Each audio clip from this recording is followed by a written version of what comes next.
Egaa oduu ijoo har'aaf qabanne keessa ammaatiif ammoo gara nama 85 olii barsiisaa jiraachuun isaa dhaga'ame. Namoonni hedduun rifatanii shororkaa'uun baaraguudhaan ija bobaasuun isaanii ni yaadatama. Daawwattoota keenya kanneen hangaftoota amma gara balballoomii isaaniitti aanceeham.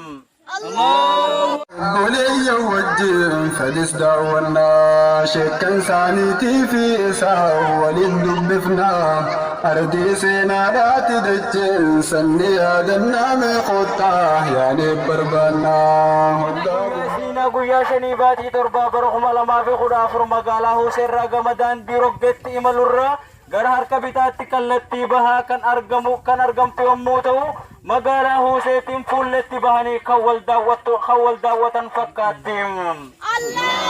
Isaa iddoo kanatti barsiisaa kan jiru maqaan isaa Maamad Abdallaati jedhama.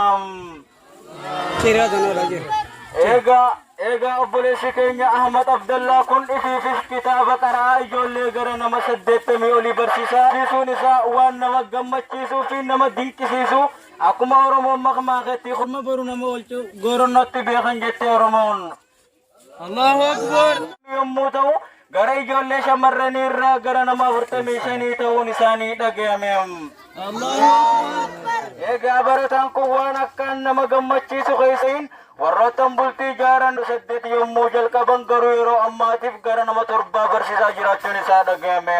والله دين الروان جالان قمنو الدنيا رتني آخرة جارنو قبان يودم ليس كمنا وانا بدنو موتي غني جد ربي نتمنو مسجد العلمي أكا قباسنتي دين قدام كار مسجداتي نما قيس وانو راجفا ويفدد في أكا نفبنا وجاتهم براتوني مسجد العلمي قباسهم أنا قباسان تاني أماس يرو قبابا خيستي زاويان قرآن اتقرانو تنوف جارم وجاتهم يادي ساني حواستي نوف قيسا جاتهم إفستنيم قراتين دابتتني أكل الله من جاتهم شين ساني أسمان دام سدبرفتي كبدو بدينا خنان جل كبونكيا سيف جلاجر Jamtoota dhaggeeffattoota daawwattoota keenya oduun har'aaf qabanne asmaratti qophiiwwan hafa wajjin turtii gaarii isiniin jecha horaa bulaa deebalaa dagaagaa assalaamu alaikum wa rahmatullaahi wa